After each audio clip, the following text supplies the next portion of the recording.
Okay. Welcome to the regular scheduled meeting of Pocahontas School District, January 13th. Turn it over to Dr. Arbuckle. Okay, the first item on the agenda, January has been designated as School Board Appreciation Month, and so wanted to take an opportunity to just provide some recognition to board members. You have in your place setting a certificate that we've had made to recognize your work with the Pocahontas School District. I want to say on behalf of the district as a whole, the community, we thank you for your service. It's volunteer. I know, it's a unpaid position that doesn't come with a lot of glory and probably comes with a lot more complaints and I wants and please helps and those kind of things. But you guys know that this is an important role. That's why you're here, and I appreciate that. I also want to share with you that you will be receiving in your email a Google form from Kim. And basically, we would like to, for the remainder of January, we'd like to do a spotlight on each of you in our social media, Facebook, those kind of things.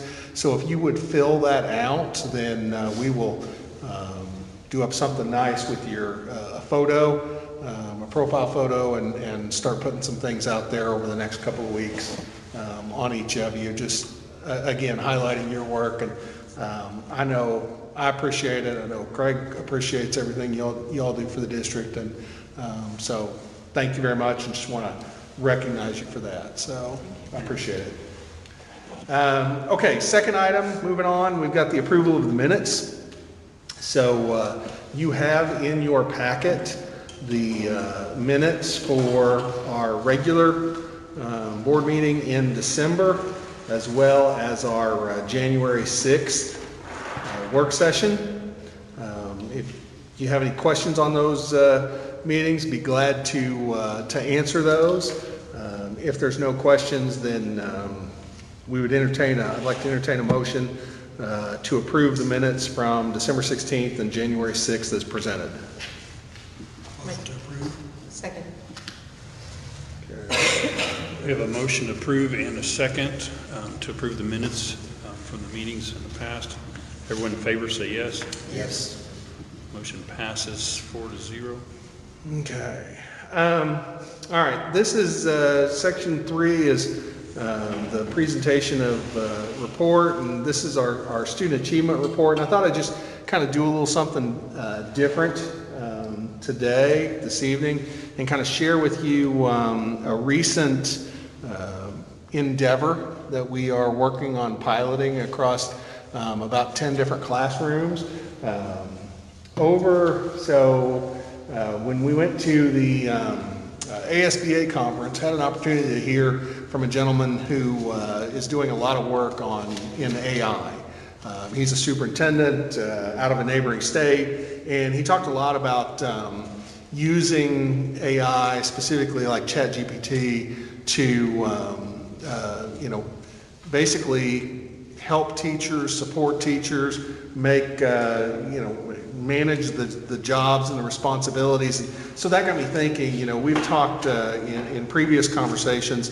I have a desire, I know you have a desire as board members, that we are supporting our teachers in all aspects. One of those is, in my world, around how are we supporting around literacy and math.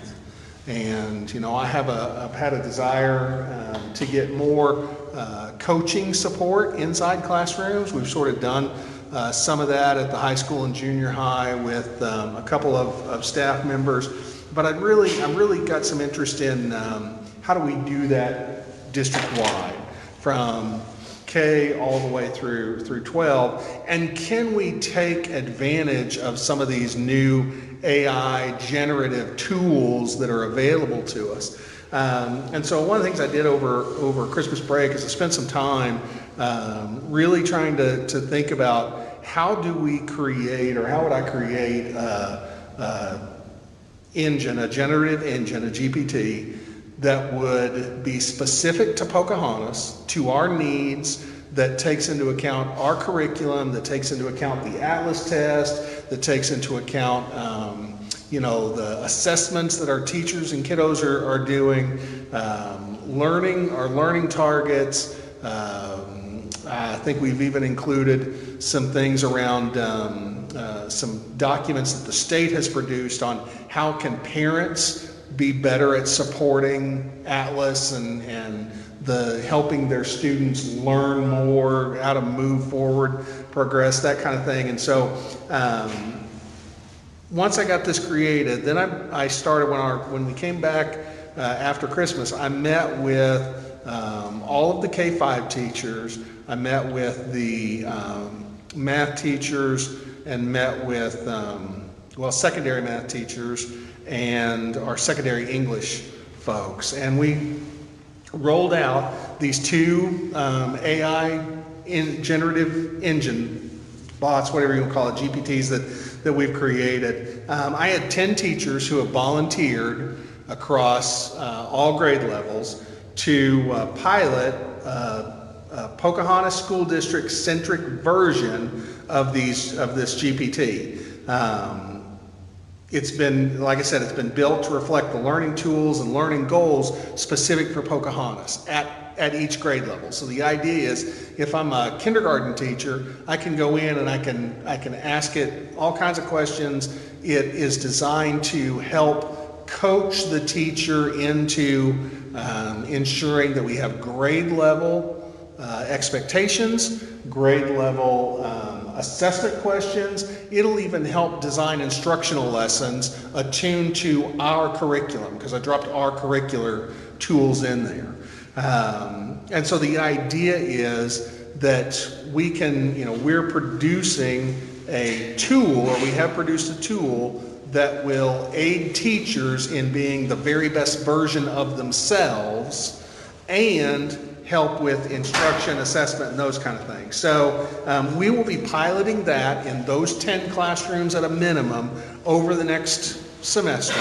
I've got a document where I'm sending it out every 2 weeks. We're collecting data. I'm collecting qualitative data on how did you use it? What did your kids think about it? Do you feel like it's helping? What data are you collecting to ensure that it is working? So the idea is, when we get to the end of the semester, we'll have some hard data on, are we supporting teachers with that tool? Are kids making progress because the tool is helping teachers help kids make progress? And in essence, are we adequately supporting learning within the district? And so I think this pilot for the next 5 months will help us determine, A, is this a path that can be helpful to our teachers instructionally? And then B, we can, as we're going through this, we can tweak the things that aren't working. We'll get feedback from teachers that say, I need this, I need it to do this, I need it to do that. So that, again, we can help support teachers not only with real life coaches, but with artificial, if you will, coaches that are helping them to transform teaching and learning in their own classroom. So I'm kind of excited about it. I'm kind of excited to see what the results are, what teachers think about it. We've only been doing it for a week at this point, so I don't have much information past that to give you. But my intention is to, every couple of months bring something back, so give you guys an idea of what teachers are thinking, what teachers are saying. Now, we may go through the whole semester and all 10 of them come back and go, this isn't helpful at all. Okay, great, we'll scrap it. But I've done that in both math and literacy. Is that something you're looking at, just having as like a tool for them to use? They don't have to? Don't have to. Okay. That's why I just started with the pilot. Yeah. Right? My If they hope, like it. right, my hope is that we'll have some word of mouth. Hey, this really worked really well. I'm excited. Try this. And in fact, when I'm communicating out with teachers, I'm trying to communicate with them. If you like what's going on and you want to share it with somebody, please do. This is not a closed loop at all. I have AI programs that I use for like my notes and treatment plans and stuff, and it's a game changer.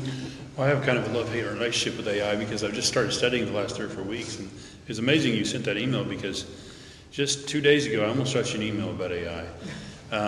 So I think AI is going to put half the people working in America out of business. You know, I think they're going to lose their jobs because of AI, but at the same time, AI is awesome. You know what I mean? So I Googled if there's any AI teachers out there, right, about a week ago. And it brought up an Alpha school in Texas. There's like 3 to 5 of these schools, 3 fixing to be 5 of them. But these schools, they don't have teachers. They have monitors in their classrooms, but every student has a different headset, right? And he watches this computer screen, and this AI program teaches this kid based on his responses. So if the kid clearly doesn't know what he's asking or answering, the AI program builds a program for that kid's knowledge. And all these kids end up graduating in the top 1% of the nation, or not graduating, finishing that school year in the top 1% of grades for that age because of that AI program. And it was fascinating, you know what I mean? It's kind of scary. It is, because, you know, and like my daughter, she's 11. We actually pulled her out of this semester. So my wife is homeschooling her because we were looking at her grades for this last test, and she was terrible. She was like below the state level, you know, and my wife is a teacher, so she's like, let's pull her out and let me see if I can get her caught up. So she's running through an entire year of homeschooling in the next 4 months. Hopefully we can kind of beef her back up, because I feel like that's the biggest thing about a teacher with 30 kids. You can't focus on individual kids that need it, right? You kind of, but that AI program is something that it's focused on that student, and it can figure out the last 20 years of data they've got on record, and that exact kid can be found in a file somewhere, and the best way to teach that kid, and it's going to duplicate that teaching curve, you know, and it's just mind-blowing. But at the same time, I feel like in 100 years we're going to be crazy with this AI stuff. You know, I think it'll be the end of the world as we know it, but, you know, at the same time, it's awesome because, I mean, I can actually take pictures of my buildings that are on blueprint form, and it comes up with a realistic, looks just like a house, you know. Hey, do you think we could do one for the superintendent? Yeah. Yeah, great. Save some money. Yeah, that's probably true. But at the same time, I feel like, you know, we don't want to replace our teachers with AI, but it is a tool that will tremendously help out. And I think that's just it, right? Right now, I see it as a tool. I think, you know, 100 years worth of research is pretty clear that the number one factor that's going to impact a kid's learning is the quality of that teacher that's in front of them. I think the role I see AI playing is, again, it can help that teacher be the very best version of themselves, the very best version of a math teacher, science teacher, those kind of things. But there's a level of skill associated with using the AI as well. And so... Well, I see it as one of those things, and I commend you for looking into it. It's the changing times, and we need to keep up with those kind of things, because it's probably in our future in some form or another. Well, and there's something out there that a lot of teachers are using. I think it's called the Magic Bus. It's a proprietary. You can go and buy a membership, and I'm not necessarily against it. I do like the control of being able to say, here's all the things that are specific to Pocahontas, so that we're getting information that's valuable to us and not necessarily information that's valuable to some school district in Mississippi or Nevada, or so I like that level of control that we can sort of have. So we're going to run with it. It's like I said, it's a pilot for the next 4 or 5 months. I trust that we're going to get high quality data back from it, but we'll see, and we'll monitor and adjust.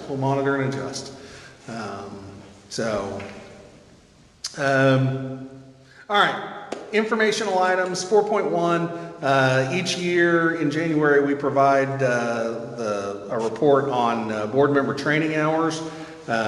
So you have in your packet, and I'll just go over them real quick. Mr. Cole has 9 hours for the calendar year. Ruth Holt had 15 hours for the calendar year. Brent, 21 hours for the calendar year. Chad, 6 hours for the calendar year. Jennifer, you had 12 hours for the calendar year. And Chris is his month in. He's got 15 hours on the calendar year. So he hit the ground running. Now, you need, as a reminder, board members are required to get 6 each year. Any hours over 6 are rolled over and would count. So it would count for next year as well. And so, Brent, Jen, everybody. Training here like we did at elementary that time? Are you going to be doing anything like that? Remember we had those people come from Little Rock that did the training? In the fall? Yeah. So in the fall they do that. This year it was at Jonesboro. Okay. So we went over one we did here. we went over to Jonesboro. And I'm not sure where it'll be until that comes out. Okay. I would expect that this summer we'll have another opportunity to get some training. There is a school law conference, a 6-hour school law conference that's coming up February 7th that Chris has indicated he'd like to go to. We'll probably be sending one of the administrators as well. So if that's something that you're interested in, that would be another way to get 6 hours for this calendar year. Where's that at? That is in Little Rock. Okay. Embassy Suites. Yeah. Okay, item 4.2, I just wanted to do a quick recap of some of the information that we talked about at our previous work session.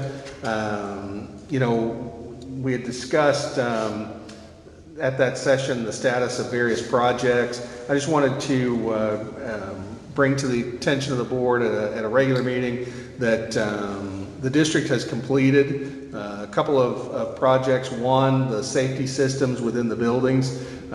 We did that to establish a seamless communication with fire and police. So we worked on making sure that all of our buildings are integrated with the call center here in town. If something goes off, fire and police are automatically notified.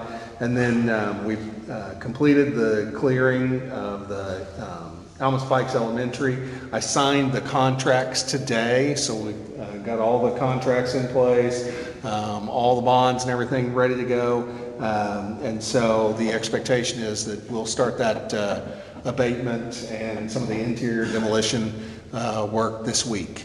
And then we are in the process of completing 3 or 4 other projects. One is that baseball softball complex.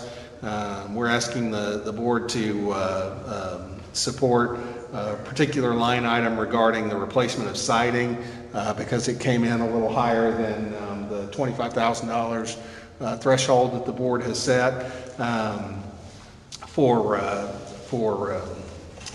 me to approve that. We've also had some work done on the roofs here at the junior high and MD. We're working on we've got another bid coming for the parking lot maintenance. And then, like I said, the asbestos removal and demolition. On a side note, found out the last couple of days, or I guess last week, had it confirmed today that our pouches for the phones, we're getting about half of those delivered tomorrow. The other half are stuck somewhere due to weather and snow. Not really sure where they're at, Memphis. but it could be. I assume they're out east somewhere. But we have plans to roll those out when we get back. So on Tuesday when we get back from MLK.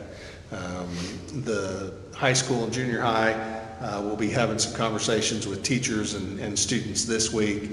And then we'll be sending out some communication via our social media again to make sure everybody's on the same page. Remind me, that's 10 through 12? No, we're doing that 6 through 12. Okay. We're doing that 6 And I through like 12. the post about it. It seemed like all the comments were in favor of it from what I saw. So I like that we're still giving the kids opportunities to have their phone. And it's not just like shut up the whole day. Because, kids, they rely on communication. Well, and that was, I mean, I think that was in part born out of some of that conversation that I had with the seniors who said, you know, can we have a little, can we talk about it, right? I mean, We'll give a little. yeah, we'll give a little if you'll give a little, and so I think it values student voice, which I think is important, and it values their need for that type of communication for a short window of time during the school day. Yeah. So, okay, any questions about any of that before we jump into the action items? All right, item 6.1 are the financials. You have in your packet the board report as well as the summary of revenues and summary for expenditures for December, period 6.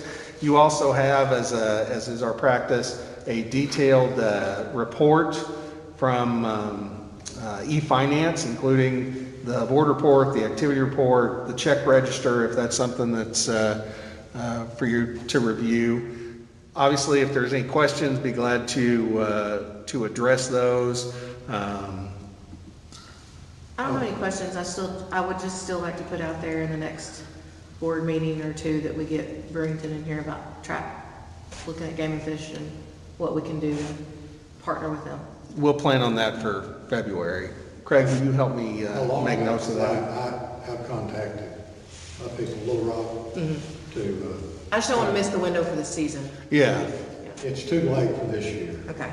Because see, the tournament's coming up. In fact, I got a memo, I gotta be there in first week of March. Does it not run through the summer? Okay. No. So just knowing that we can get that going for maybe the next school year. Yeah.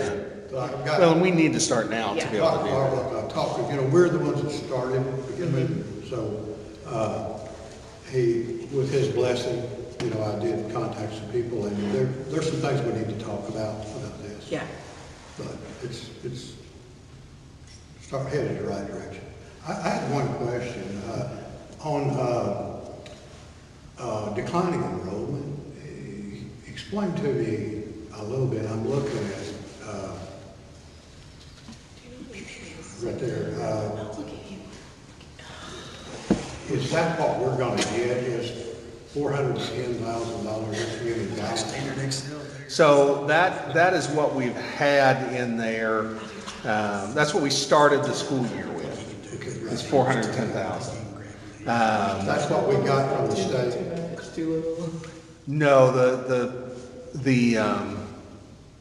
so far this year, what we've got is 73,467. So the column right next to that, Okay. the revenue column, that's what we've gotten. So, now, that declining enrollment, that is what I'm going to use to help pay for the Capturing Kids' Hearts that we approved last month. Remember, we have a $63,000 PLC grant that the state is providing, and then the additional $140,000 I'm going to make up out of that $410,000. Okay. It's actually right now $326,853 is our current balance on the declining enrollment. Well, what that number is one I always look at, because that's not a fluid number. Right. It's one-time money. It's a one-time money. Yeah. And, but I thought something else, Jennifer, you were asking, Autumn Vickers just got a $5,000 grant from Game and Fish on her environmental class. Science class. Yeah, that's good. Yeah. Yeah, I know that's money, that's a one-time money. Mm-hmm. Don't know if we're gonna get it next year. We hope not. No, that's right. How is our enrollment holding? Are we holding steady? We're right there in that 1,890 spot. Okay. Right now. So,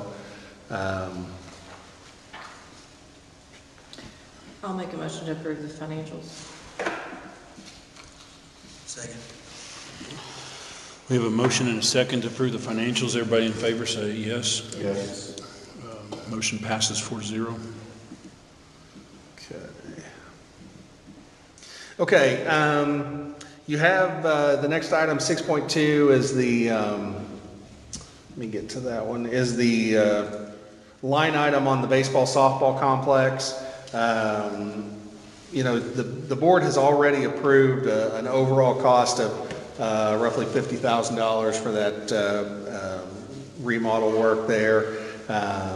When we start looking at the siding work in particular, the siding work came in for the baseball dugouts, the press box, the restrooms, concession stand, and softball dugouts at $27,330. And you know, from an auditing standpoint, I would expect next year when they're looking at that, they would consider that all one item. If they would consider it 5 different items, then we wouldn't have to, I wouldn't be asking you to do this. But because I think it's one item and it's above the 25,000, then I'm asking for approval of up to, and I round these up because, you know, taxes and things like that. So I'm asking for, or would like to see a motion to approve spending up to $28,000 on the siding renovation and replacement.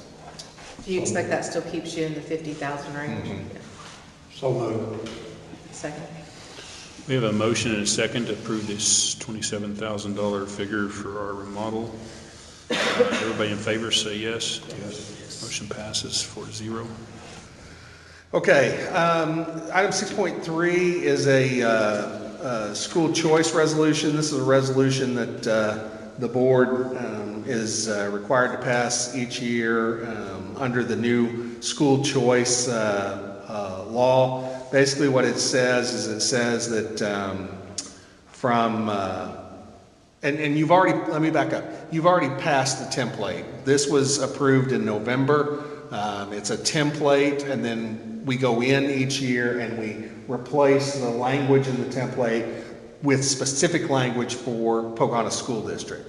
So what we need to do is we need to have this on file. This is using the template, replacing the general template with language and verbiage that is specific to Pocahontas School District, and using the required January 1st dates, 15 days after a parent or kiddo were to make the school choice request. If it's accepted, then they have certain timelines they have to meet. This resolution spells out those things as required by state law. Make a motion. We have a motion and a second to accept this resolution. Everybody in favor say yes. Yes. Motion passes 4-0.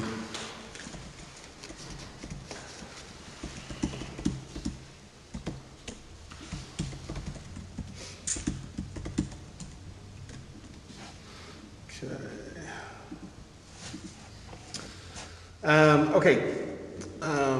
6.4 is a, there's more than that. Let me go, yeah. Okay, so 6.4, these are, so twice a year, give or take, we get, you may remember that we get updates from the Arkansas School Board Association on policies that need to be updated due to rules changes at DESE or language that ASBA determines needs to change for various reasons. So the last time we did this, each policy had its own line item. If you'll remember, the board chose to put all of those policies together and pass it as one line item. So I chose to take that example, created one line item with all of the board updates. I did put in the notes section there, you can see why is the policy changing. So you can see there the first policy, it removed a reference to the National School Board Association. Several of them are updated need updating due to rules changes. A couple of them are new policies there, and I tried to articulate for you which ones were brand new policies. You see there the school meal modification is an update due to a decision by the USDA that was around lactose free. They consider that a dairy product, not a non-dairy product, so just clarifying those kind of things. There is a new policy, 5.10, since we're talking about artificial intelligence. And 4.64, so you've got a student policy, and then you've got a teacher policy, if you will, a curricular policy that is designed to provide guidance on the student use of AI. Again, this isn't necessarily required by any state law. ASBA is suggesting passage of this policy because, as you noticed, we're having conversations even this evening about artificial intelligence and what that looks like. So, How are college professionals gonna be able to grade a paper and not know it's AI generated? Because every AI's article is going to be different. So what I'm seeing from an instructional standpoint is it's probably going to be a move into you can use it to prep, you can use it, but you're going to write for the next hour in here, paper and pencil, right? Or a word processing tool or something like that, where we're going to, in essence, watch the production of the writing in front of us. Because when my limited college, I found an essay online, about 3 essays, and I combined them and put them in my own words. Well, my battle buddy that showed me the article, I was in the Army with him, he did it word for word. The professor sent him an F, he found it. I guess you can put your essay in there and it scans it and sends it. I can speak for online classes even, that whenever I give the assignment back, it has a percentage of what was. Oh, okay. So they can find keywords that are together and so. It gives me a percentage back of what matched other work, otherwise. Okay, gotcha. Because it's going to be, the more AI articles out there the more AI is able to change into their own words, the harder it's going to be for a professor or a teacher to find. Aren't some of those online classes too looking at like watching you on the computer, like if you look off the screen or if you close the window, like they know it, like they can tell that if you're testing or area exams. Yeah. They have to be in a room, you're being monitored. Yeah. So I think you can use it. You just have to know your stuff still. Yeah, it says number 3, be transparent about their use of AI in completing assignments. I would make a motion that the board approve all board policy updates listed in 6.4. I'll second. We have a motion and a second to approve all of these policy updates. Everybody in favor say yes. Yes. Motion passes 4-0.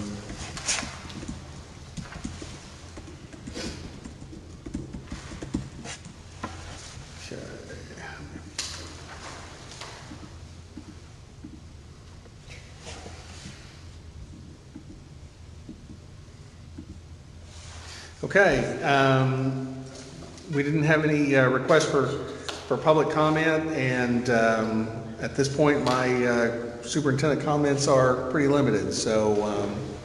Got to make a motion that the board go into executive session for evaluation or for personnel issue.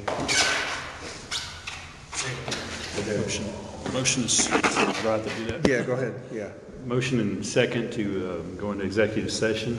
Everybody in favor say yes. Yes. Motion passes. We're going to go into executive session for a little bit. And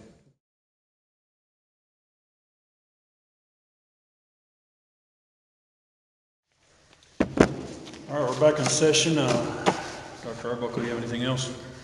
we need to vote Yeah. on the superintendent's contract. Okay, I've got a motion if you want to hear it. On the superintendent's contract, I'd make the motion that the district extend the superintendent's contracts through June 30th, 2028. It would be a one-year extension. And all other parts of the contract be as written. Second that. We have a motion and a second to approve the superintendent's contract for another year, based on the same contract we've been doing. The extension of it. Extension of it another year. Everybody in favor say yes. Yes. Motion passes 4-0.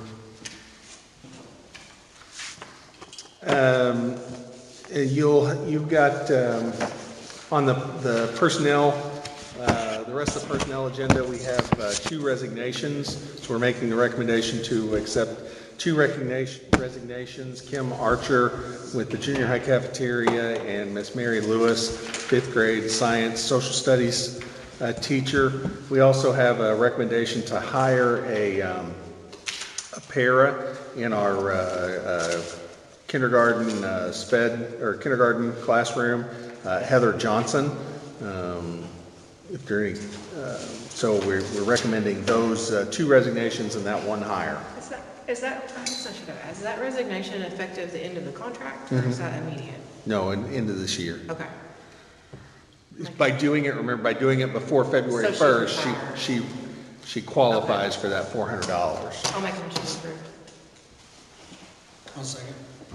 A motion is second to approve these resignations. And the 1 hire. And the 1 hire. Everybody in favor say yes. Yes. Motion passes 4-0. Okay, that's all I have. Make a motion to adjourn. Second. Motion is second to adjourn.